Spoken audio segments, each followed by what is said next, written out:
معزز حاضرین اکرام و سامعین اعظام، خطبہ مسنونہ کے بعد جن آیات بینات کی تلاوت کا شرف حاصل کیا گیا، پھر اس کے بعد بخاری شریف جلد اول کے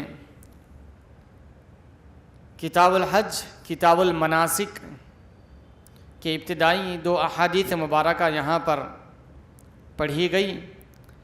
امام بخاری رحمۃ اللہ علیہ کا طریقہ کار ہے، جب کبھی کوئی باب، کوئی عنوان، کوئی ٹائٹل لاتے ہیں تو اس سے متعلق جو قرآن کی آیت ہے اس کو پہلے لاتے ہیں، پھر اس کے بعد اس سے ریلیٹڈ، اس سے متعلق جو احادیث مبارکہ ہے اس کو لاتے ہیں۔ تو یہاں پر یہ کتاب الحج کا آغاز ہو رہا ہے، کیونکہ یہ درس بخاری ہے جس کو جامع نظامیہ کے شیخ الحدیث حضرت علامہ مولانا حافظ قاری سید صغیر احمد نقشبندی صاحب قبلہ حفظہ اللہ سے آپ ہر اتوار کو سماعت فرما رہے ہیں۔ ابھی مولانا نے فرمایا کہ گزشتہ درس میں شیخ الحدیث نے حج کے حوالے سے مختصر چیزیں ذکر کی ہیں، تو آئیے اسی عنوان کو آگے بڑھاتے ہیں۔ یہ بخاری شریف ہے، جلد اول ہے، کتاب المناسک، اور صفحہ نمبر 205 ہے۔ اس کی ابتدائی 2 احادیث مبارکہ ہم نے ابھی پڑھا ہے۔ امام بخاری رحمۃ اللہ علیہ کا طرز عمل یہی رہا ہے، جب کوئی بات کرتے ہیں، جب کوئی چیز بتلانا مقصود ہوتا ہے تو سب سے پہلے اس سے متعلق قرآن کی آیت لاتے ہیں، پھر اس سے ریلیٹڈ حدیث مبارک لاتے ہیں، اور اسی اسلوب کو محدث دکن عبداللہ شاہ صاحب قبلہ رحمۃ اللہ علیہ نے اپنی کتاب زجاجۃ المصابیح میں بھی اپنایا ہے۔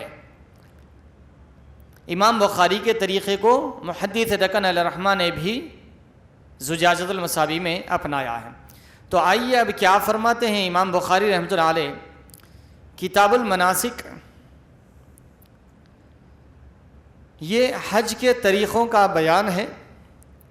حج کے اس میں فضائل بھی آئیں گے، حج کے احکام بھی آئیں گے، حج کی فرضیت کا بھی بیان آئے گا، اور حج کے مناسک یعنی حج کے طریقے، حج کے اراکین، حج کے واجبات، یہ ساری چیزیں اس میں احاطہ کرنے کی کوشش کریں گے امام بخاری۔ تو اب باب باندھ رہے ہیں کتاب المناسک کا، باب وجوب الحج و فضلہ۔ یہ باب ہے حج کے فرضیت کے بارے میں، کہ حج فرض ہے، جیسا نماز، روزہ، زکوٰۃ فرض ہے، اسی طریقے سے اسلام کا ایک فرض یہ بھی ہے کہ حج کرنا بھی فرض ہے۔ باب وجوب الحج، حج کے واجب ہونے یعنی فرض ہونے کے بیان میں، وفضلہ، اور اس کی فضیلت کے بیان میں یہ باب ذکر فرما رہے ہیں۔ قرآن کی آیت بطور استدلال کے ریفرنس کے طور پر امام بخاری لا رہے ہیں، وَلِلَّهِ عَلَى النَّاسِ حِجُّ الْبَيْتِ مَنِ اسْتَطَاعَ إِلَيْهِ سَبِيلًا۔ وَلِلَّهِ یہ لام تخصیص کے لیے ہے، یعنی خالص اللہ کے لیے، خالص اللہ کے لیے، نام نمود کے لیے نہیں، ریاکاری کے لیے نہیں، دکھاوے کے لیے نہیں، شوق و ڈب کے لیے نہیں، سیر و تفریح کے لیے نہیں، بلکہ خالص اللہ کے لیے لوگوں پر حج کو فرض کیا گیا ہے۔ خالص اللہ کی رضا کے لیے لوگوں پر حج کو فرض کیا گیا ہے، تجارت کے لیے نہیں، کاروبار کے لیے نہیں، نام نمود شہرت اس کے لیے نہیں، سیر و تفریح کے لیے نہیں، بلکہ خالص اللہ کی رضا کے لیے لوگوں پر حج کو فرض کیا گیا ہے۔ من استطاع الیہ سبیلا، کس پر؟ ہر کس و ناکس پر نہیں، ہر شخص پر نہیں، بلکہ ہر اس شخص پر جو خانہ کعبہ تک جانے کی استطاعت رکھتا ہے، کیپیسٹی رکھتا ہے، گنجائش رکھتا ہے، خانہ کعبہ تک پہنچنے کے اسباب اس کے پاس مہیا ہو، اس کے پاس جانے کی سواری کا خرچ ہو، کھانے پینے کے انتظامات کے اخراجات ہو، وہاں پر رہنے سہنے کے اخراجات کے انتظامات ہو، اور اگر شادی شدہ ہو تو اپنے بیوی بچوں کے یہاں پر کھانے پینے رہنے سہنے کا انتظام کرنے کی کیپیسٹی ہو، تو ایسے شخص پر حج فرض ہے جو جانے آنے کے اخراجات بھی رکھتا ہو، اور یہاں پر اگر شادی شدہ ہے تو اپنے بیوی بچوں کے اخراجات کا بھی انتظام موجود ہو، تو ایسے شخص پر حج ہے، حج فرض ہے۔ ورنہ اگر جانے آنے کا تو خرچہ ہے اس کے پاس، یہاں پر بیوی بچوں کو کس کے حوالے کر جائے گا؟ کیا بھوکا چھوڑ کر جائے گا؟ لاوارث چھوڑ دے کر چلے جائے گا؟ نہیں، ایسے شخص پر حج فرض نہیں ہے۔ جس کے پاس اتنی کیپیسٹی ہو کہ وہ خود کے اخراجات اٹھا کر حج پر جانے اور آنے کے اخراجات ہو، اور پھر اپنے بیوی بچے کے کھانے پینے رہنے سہنے کپڑے لتے سارے انتظامات کی اگر اس کے پاس گنجائش ہے تو پھر اس کے اوپر حج فرض ہے۔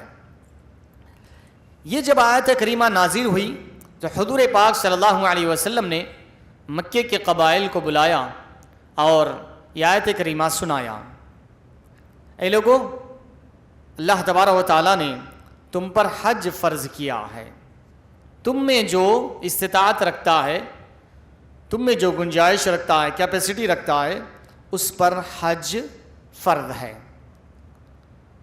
جو اہل ایمان تھے انہوں نے تو اس فرضیت کو مان لیا، ایمان لا لیا، قبول کر لیا، ایکسیپٹ کر لیا، لیکن ان میں جو لوگ دیگر تھے ان میں سے یہود، نصارہ، مجوسی، سائبین، مشرکین، یہ 5 گروہ، یہود یعنی جیوس، نصارہ یعنی کرسچن، مجوس یہ آگ کی پوجا کرنے والے، سائبین ستاروں کی پوجا کرنے والے، مشرکین اللہ کے علاوہ ساری دنیا کو کتا، بلی، سانپ، زمین، گائے، بیل، بھینس سب کو خدا بنانے والے، اللہ کو چھوڑ کر سب کی عبادت کرنے والے، سب کو یہ بھگوان، وہ خدا، یہ فلاں، اس کو مشرک کہتے ہیں، کہا جاتا ہے، یعنی اللہ کی عبادت میں کسی اور کو شریک کرنے والے کو مشرک کہا جاتا ہے۔ تو یہ 5 گروہوں نے حج کی فرضیت کا انکار کر دیا کہ ہم یہ بات کو نہیں مانتے، ہمیں یہ قابل قبول نہیں ہے، ہم حج نہیں کریں گے، جبکہ حالانکہ یہود بھی حج کرتے تھے، حج کے قائل ہیں، نصارہ بھی حج کے قائل ہیں، مشرکین بھی زمانے جاہلیت میں حج کے قائل ہیں، حج کرتے ہیں، لیکن جب حضور پاک صلی اللہ علیہ وسلم پر یہ آیت نازل ہوئی تو انہوں نے حج کی فرضیت کا انکار کر دیا۔ تو اللہ تبارک و تعالیٰ نے آگے کی آیت نازل فرمائی، وَمَن كَفَرَ فَإِنَّ اللَّهَ غَنِيٌّ عَنِ الْعَالَمِينَ۔ اے حبیب آپ فکر مت کریے، اگر کوئی انکار کرتا ہے، حج کی فرضیت کا اقرار نہیں کرتا، حج کی فرضیت پر ایمان نہیں لاتا، حج کرنے کے لیے تیار نہیں ہے، تو اللہ تبارک و تعالیٰ تمہارے حج کا محتاج نہیں بیٹھا ہے، اللہ تبارک و تعالیٰ تمہارے حج کا محتاج نہیں ہے۔ وَمَن كَفَرَ، جس کسی نے انکار کیا، فَإِنَّ اللَّهَ غَنِيٌّ، اللہ تبارک و تعالیٰ غنی ہے، بے نیاز ہے، تمہارے حج کا وہ محتاج نہیں ہے کہ تم حج کرے تو اس کی شان دوبالا ہو جائے گی اور تم حج نہ کرنے کی وجہ سے اس کی شان گھٹ جائے گی، ایسا بالکل نہیں ہے۔ تم اگر حج کرو گے تو تمہارا فائدہ ہوگا، اور اگر حج نہ کرو گے تو تمہارا اپنا آپ نقصان کر لو گے۔ اللہ کی شان نہ بڑھنے والی ہے تمہارے حج کرنے سے، اور تمہارے حج نہ کرنے سے اللہ کی شان گھٹنے والی نہیں ہے۔ تو رب ذوالجلال نے ارشاد فرمایا، وَمَن كَفَرَ فَإِنَّ اللَّهَ غَنِيٌّ عَنِ الْعَالَمِينَ، جس کسی نے انکار کیا، اللہ تبارک و تعالیٰ بے شک بے نیاز ہے سارے عالموں سے، سارے عالموں سے، یہ کفار، مشرکین، یہود، نصارہ، مجوسی، سائبین، ان سے ہی نہیں، بلکہ اگر کوئی مسلمان بھی ہے، اس کے پاس کیپیسٹی ہے، گنجائش ہے، استطاعت ہے، وہ حج کر سکتا ہے، اللہ نے اسے مال، دولت، سب کچھ دیا ہے، لیکن پھر بھی حج نہیں کرتا، تو رب ذوالجلال اس کے بارے میں بھی فرما رہا ہے، وَمَن كَفَرَ فَإِنَّ اللَّهَ غَنِيٌّ عَنِ الْعَالَمِينَ، جو کوئی انکار کرے، اللہ تعالیٰ بے نیاز ہے سارے عالموں سے، چاہے وہ مسلمان ہو یا کافر ہو یا مشرک ہو یا یہودی ہو یا نصارہ ہو یا مجوسی ہو یا سائبین ہو، ساری مخلوقات سے اللہ تعالیٰ بے نیاز ہے، وہ کسی کی عبادت کا محتاج نہیں ہے۔ مسلمان بھی اگر عبادت نہیں کرتا ہے، حج نہیں کرتا ہے، تو اللہ تعالیٰ مسلمان کے حج کا بھی محتاج نہیں ہے۔ حدیث پاک میں آتا ہے کہ ہر سال اللہ تبارک و تعالی 70,000 ملائکہ کو حج کرنے کے لیے بھیجتا ہے۔ ہمارے حج کا محتاج نہیں ہے اللہ تعالیٰ، اگر ہم حج کریں گے تو یہ ہمارے لیے باعث اجر و ثواب ہے، اور اگر نہیں کرتے ہیں تو اللہ کا کچھ بگڑنے والا نہیں ہے، وہ تو بے نیاز ہے، وہ تو بے نیاز ہے۔ تو الغرض حاضرین اکرام، یہاں پر یہ بات بھی یاد رکھے، اللہ تبارک و تعالیٰ نے جب حج فرض کیا تو مسلمانوں نے اس کو ایکسیپٹ کیا، اور کافروں، یہود، نصارہ، صائبین، مجوسی، مشرکین نے انکار کر دیا، تو اللہ تعالیٰ نے اپنے بے نیازی کا اعلان کر دیا، اپنے بے نیازی کا اعلان کر دیا۔ تب یہاں پر کیا پتہ چلتا ہے؟ پتہ یہ چلتا ہے کہ اگر ہم میں سے بھی کوئی صاحب استطاعت ہے، کیپیسٹی ہے ہمارے پاس حج کو جانے کی، گنجائش ہے ہمارے پاس حج کو جانے کی، لیکن اس کے باوجود اگر نہیں جا رہے ہیں تو یاد رکھیے اللہ تبارک و تعالیٰ کی ناراضگی اور غضب کے شکار ہو سکتے ہیں۔ جب بھی حج فرض ہو جائے جتنا جلدی ممکن ہو سکے حج کر لینا چاہیے۔ فقہائے احناف کے پاس دو مسئلے ہیں، ایک یہ کہتے ہیں کہ حج جیسے ہی فرض ہو جائے فوراً حج کر لینا چاہیے، اس میں تاخیر نہیں کرنا چاہیے، اگر تاخیر کریں گے تو گنہگار ہوں گے، تاخیر کریں گے تو گنہگار ہوں گے، بلا وجہ اگر کوئی حج فرض ہونے کے باوجود اگر حج کو نہیں جاتے ہیں تو گنہگار ہوں گے۔ اور بعض فقہا کہتے ہیں کہ اس میں تراخی کی گنجائش ہے، اگر آپ کے پاس کوئی واقعی عذر ہے تو پھر اس سال فرض ہو گیا، آپ کسی وجہ سے نہیں جا سک رہے، آئندہ سال چلے جائیے، اس کے بعد کے سال چلے جائیے۔ مگر ہماری زندگی کی کوئی گارنٹی نہیں ہے، کب تک ہماری زندگی رہے گی، کب زندگی ختم ہو جائے گی، اس کا کسی کو کوئی بھروسہ، کوئی گارنٹی نہیں ہے۔ تو اسی لیے بہتر ہے کہ جب بھی حج فرض ہو جائے جلدی سے جلدی کوشش کرے اور حج کی فرضیت سے آپ فارغ ہو جائے۔ کیوں؟ اس لیے کہ آگے اسی باب میں جو حدیث امام بخاری لا رہے ہیں اس کو بھی ہم آگے کوٹ کریں گے، اس کو پہلے یوں سمجھ لے کہ ایک صحابیہ، ایک خاتون حضور پاک صلی اللہ علیہ وسلم کی بارگاہ میں حاضر ہوئی اور انہوں نے عرض کیا، یا رسول اللہ صلی اللہ علیہ وسلم، چلیے ابھی اس بات کو میں حدیث کی روشنی میں ہی لے لیتا ہوں، یہ ذہن میں رکھیں، میں یہ عرض کر رہا تھا آپ کو کہ حج اگر ہم پر فرض ہو جائے تو جتنا جلدی ہو سکے، ممکن ہو سکے حج کر لیں، بلا وجہ کے ٹال مٹول، گھر بنانا ہے، بچوں کی شادی کرنا ہے، فلاں کرنا ہے، الاں کرنا ہے، یہ ہیلے بہانے مت بنائیں، یہ ہیلے بہانے مت بنائیں، اگر انتظامات ہو جائے تو فوراً حج کے لیے نکل جائیں۔ الغرض اب یہ آیت مبارکہ تو ہوئی، اس کے بعد جو حدیث مبارک لا رہے ہیں امام بخاری، اسی بات کی طرف اشارہ کرنا چاہتے ہیں، اے لوگو حج فرض ہے، اگر حج فرض ہو جائے تو ٹال مٹول مت کرو، زندگی کا کوئی بھروسہ نہیں ہے، زندگی کب ختم ہو جائے گی آپ کو اس کا اندازہ نہیں ہے۔ حضرت عبداللہ ابن عباس رضی اللہ تعالیٰ عنہ سے مروی ہے، قال كان الفضل ردیف رسول اللہ صلی اللہ علیہ وسلم، حضرت فضل حضور پاک صلی اللہ علیہ وسلم کے سواری پہ پیچھے بیٹھے ہوئے تھے، سرکار دو عالم صلی اللہ علیہ وسلم اونٹ پر سامنے بیٹھے ہوئے، ردیف کہتے ہیں پیچھے، جیسے گاڑی ہے چلانے والے سامنے بیٹھتے ہیں، بیٹھنے والے پیچھے بیٹھتے ہیں۔ اب کیونکہ یہ گاڑی نہیں ہے، یہ سواری ہے، اونٹ، خچر، گھوڑا، اس پر سواری ہوتی تھی گزشتہ زمانوں میں، تو حضور پاک صلی اللہ علیہ وسلم سامنے تشریف فرمائے، پیچھے حضرت ابو الفضل بیٹھے ہوئے ہیں، حضرت فضل یعنی عبداللہ ابن عباس رضی اللہ عنہ۔ فجات امراتن، ایک خاتون تشریف لائی قبیلہ قثعم سے، فجعل الفضل، حضرت فضل ان کی طرف، وہ خاتون کی طرف دیکھنے لگے حضور پاک صلی اللہ علیہ وسلم نے، اور وہ خاتون ان کی طرف دیکھنے لگی، وجعل النبی صلی اللہ علیہ وسلم یصرف وجہ الفضل الى الشق الاخر، حضور پاک صلی اللہ علیہ وسلم نے حضرت فضل کا چہرہ دوسری طرف پھیر دیا کہ اس خاتون کی طرف مت دیکھو. فقالت یا رسول اللہ صلی اللہ علیہ وسلم، اس خاتون نے عرض کیا یا رسول اللہ صلی اللہ علیہ وسلم ان فریضۃ اللہ علی عبادہ فی الحج، یا رسول اللہ صلی اللہ علیہ وسلم بے شک اللہ کا فرض جو اپنے بندوں پر واجب ہے حج کے متعلق جو اپنے بندوں پر اللہ نے جو فرض کیا ہے، ادرکت ابی شیخن کبیرن، یا رسول اللہ کا جو حج ہے، حج کی جو فرضیت ہے یہ میرے والد پر واجب ہو چکی ہے، میرے والد پر حج فرض ہو چکا ہے یا رسول اللہ صلی اللہ علیہ وسلم. لا یثبت علی الراحلۃ، لیکن یا رسول اللہ میرے والد بزرگوار میں اب اتنی قوت طاقت نہیں ہے کہ وہ سواری پر بیٹھ کر حج کر سکے. ان کے پاس اب اتنی قوت طاقت نہیں ہے کہ وہ بیٹھ کر سواری کر سکے، حج کا فریضہ ادا کر سکے.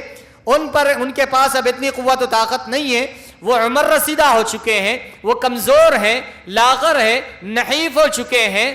اب وہ سواری پر بیٹھ کر سوار ہو کر حج کرنے کی سچویشن میں نہیں ہے یا رسول اللہ. یعنی عمر کے ایسے حصے کو پہنچ گئے کہ اب سواری پر سوار ہو کر حج کرنے کی ان کے اندر کیپیسٹی، قدرت نہیں ہے. افاحج عنہ یا رسول اللہ صلی اللہ علیہ وسلم، تو وہ خاتون کہتی ہیں یا رسول اللہ صلی اللہ علیہ وسلم تو میرے والد پر تو حج فرض ہو گیا یا رسول اللہ، لیکن وہ اب حج کرنے کی حالت میں نہیں ہے، تو کیا یا رسول اللہ میں ان کی طرف سے حج کر لوں؟ اب وہ تو کرنے سے رہے اپنی عمر کی وجہ سے، صحت کی وجہ سے، تو یا رسول اللہ کیا میں ان کی طرف سے حج کر لوں؟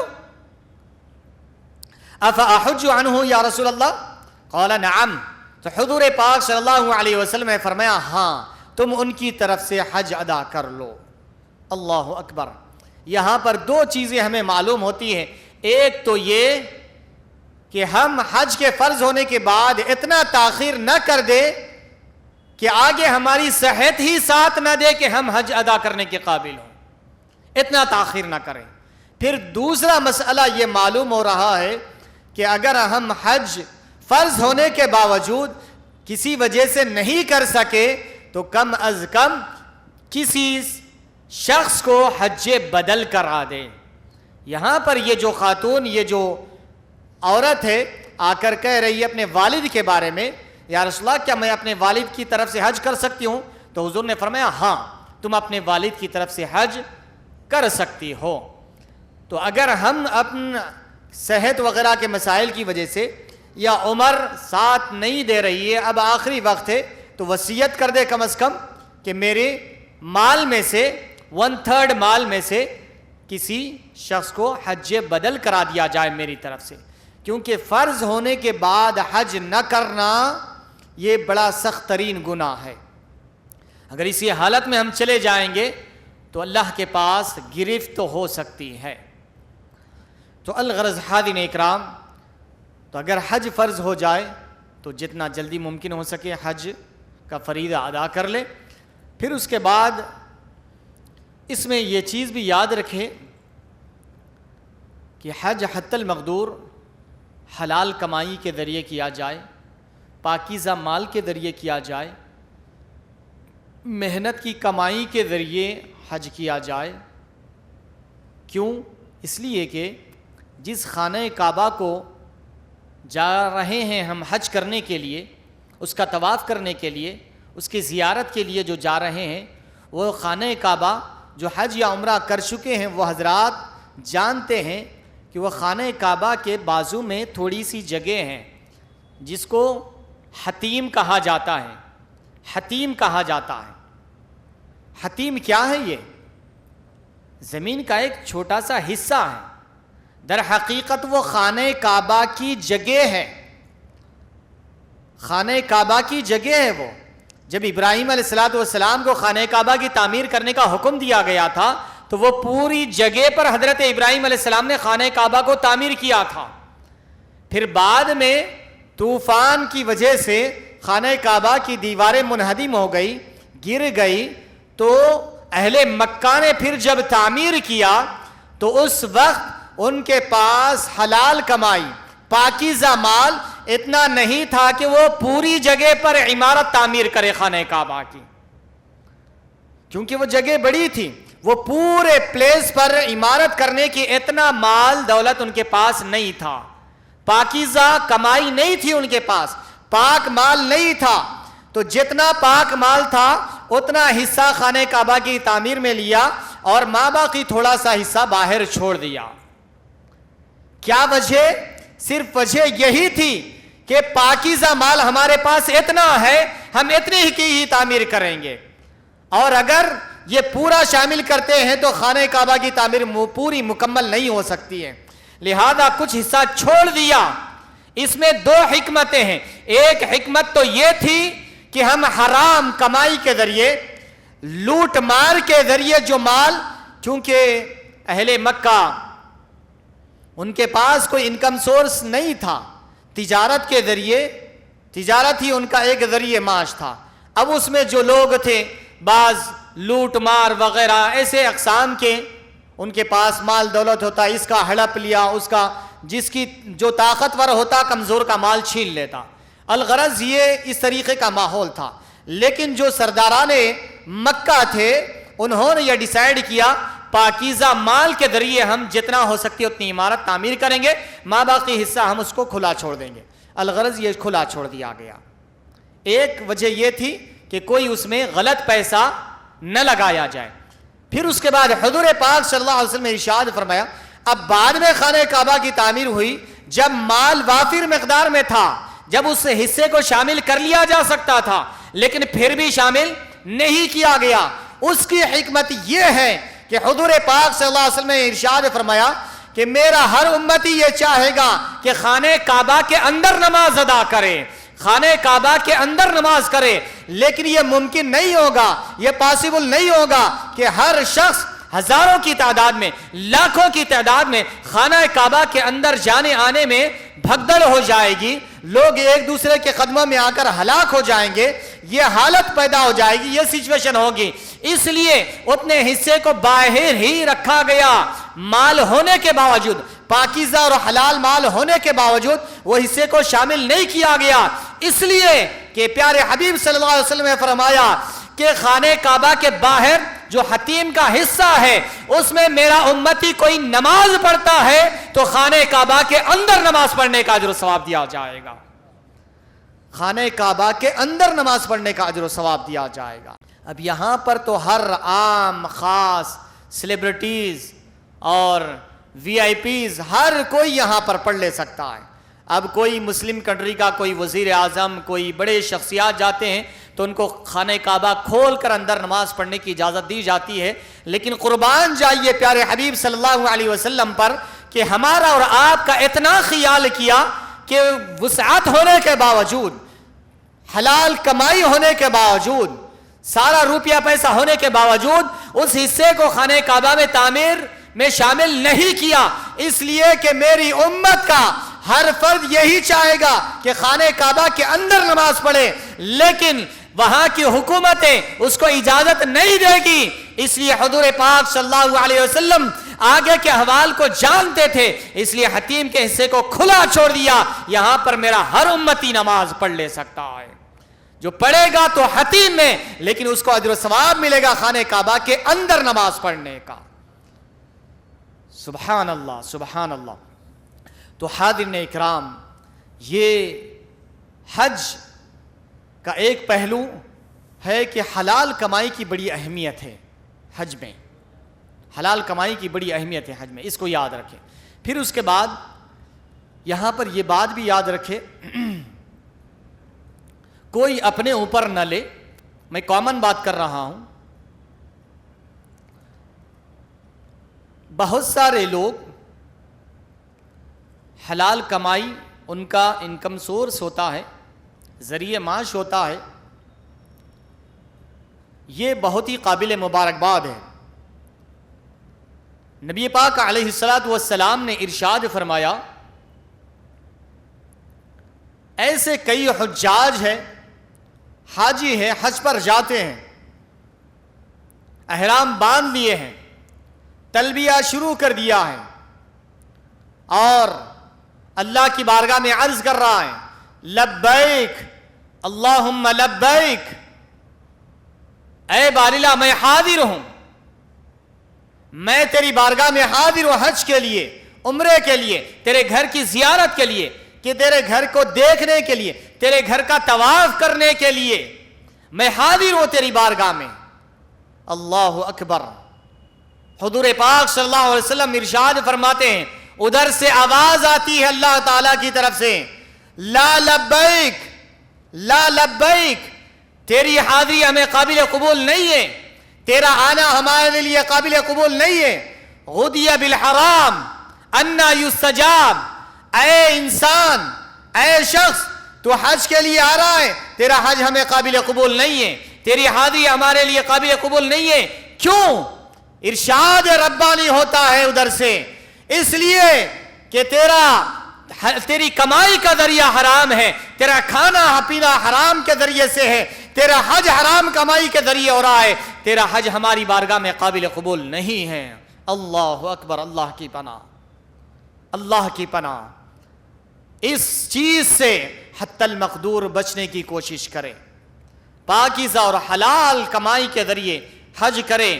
یہ بڑی بابرکت عبادت ہے کہ اس میں اپنی حلال کمائی کا پیسہ لگائے اور حرام کمائی سے دور رہے، کیونکہ یہ دنیا میں بھی تباہی کا سبب ہے اور آخرت میں بھی تباہی کا سبب ہے۔ اس کے بعد جو دوسری حدیث مبارک ہے اس کے بارے میں اللہ تبارک و تعالیٰ کا ارشاد ہے، یہ اوپر کی جو آیت تھی سورہ آل عمران کی 4 پارے کی آیت تھی، یہ اب دوسری آیت جو امام بخاری لا رہے ہیں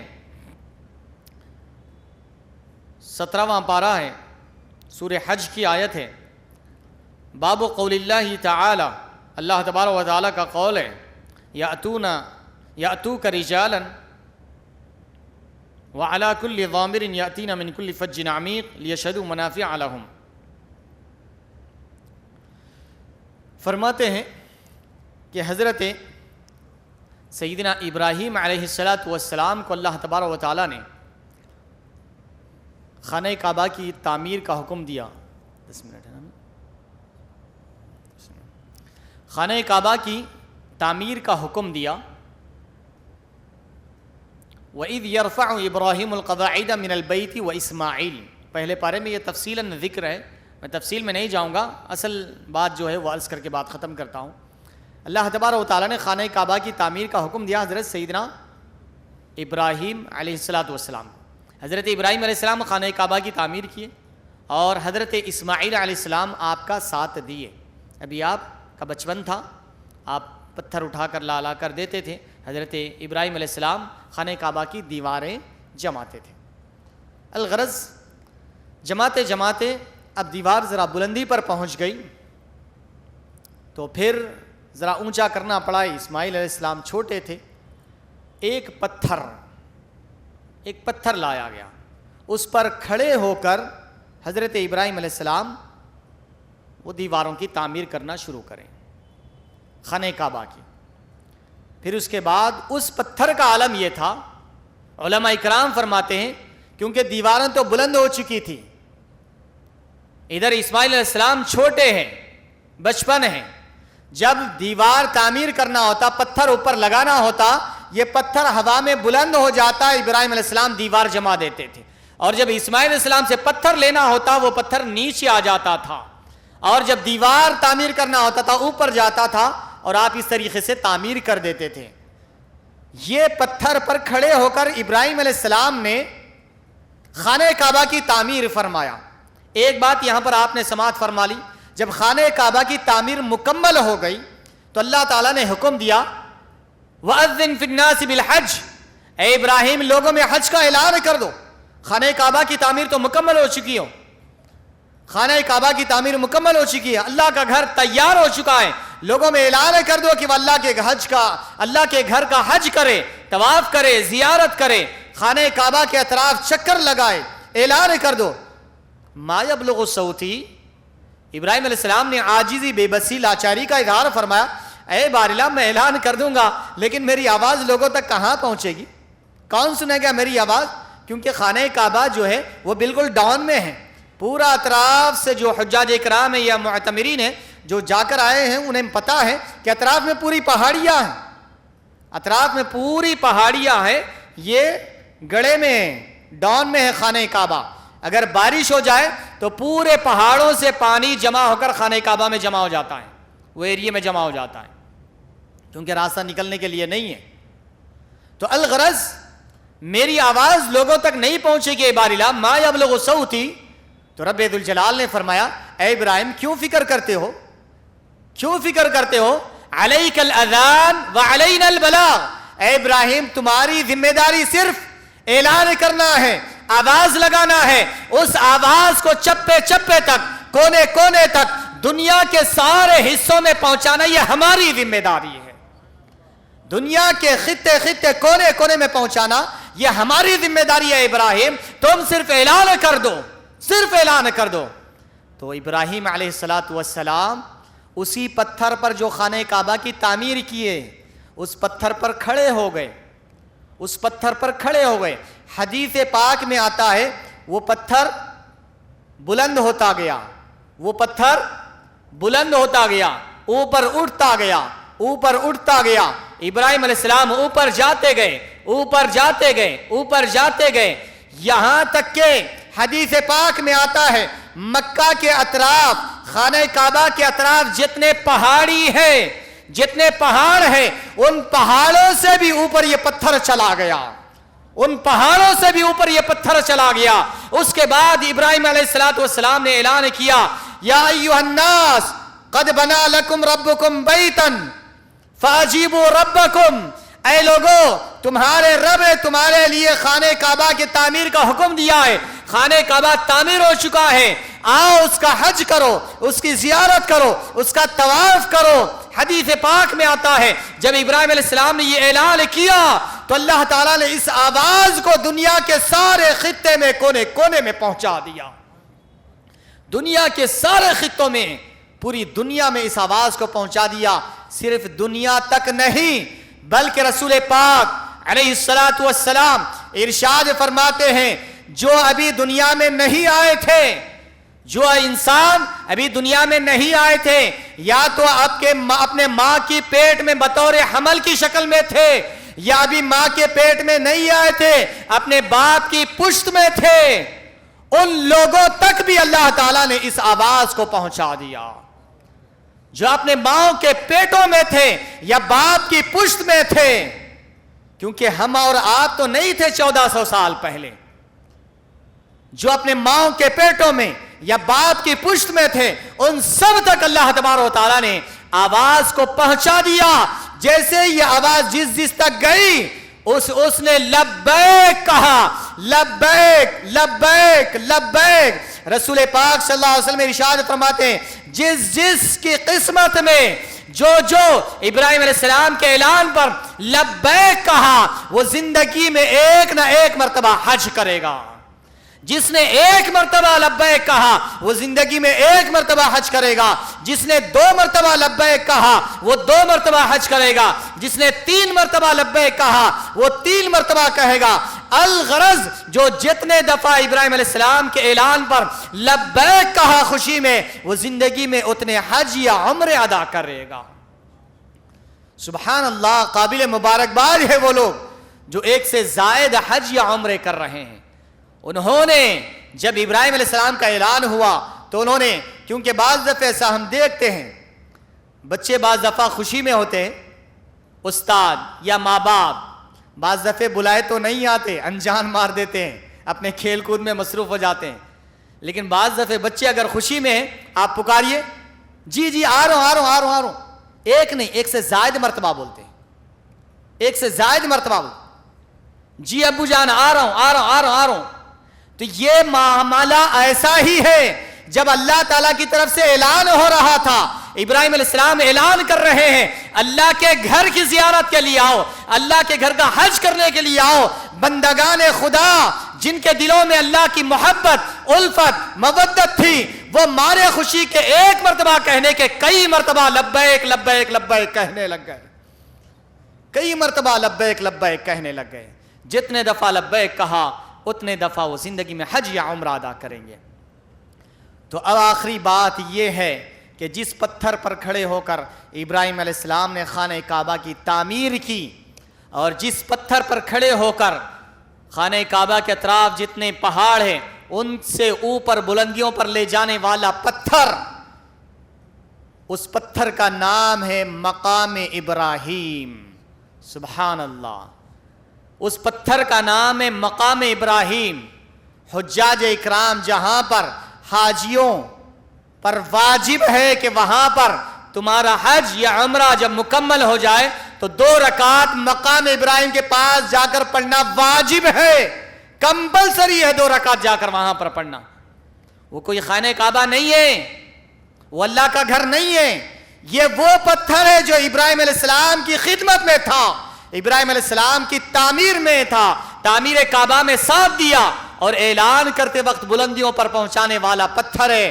یہ پتھر ضرور ہے لیکن نبی کے قدموں کو چھونے والا پتھر ہے، اس لیے سارے دنیا کے پتھر ایک طرف، اے مقام ابراہیم تیری عظمتوں کو سلام، کہ آج حاجیوں پر واجب ہے کہ جب وہ اپنا حج طواف مکمل کر لے تو وہاں پر تیرے پاس آ کر 2 رکعت پڑھنا واجب قرار دیا گیا ہے۔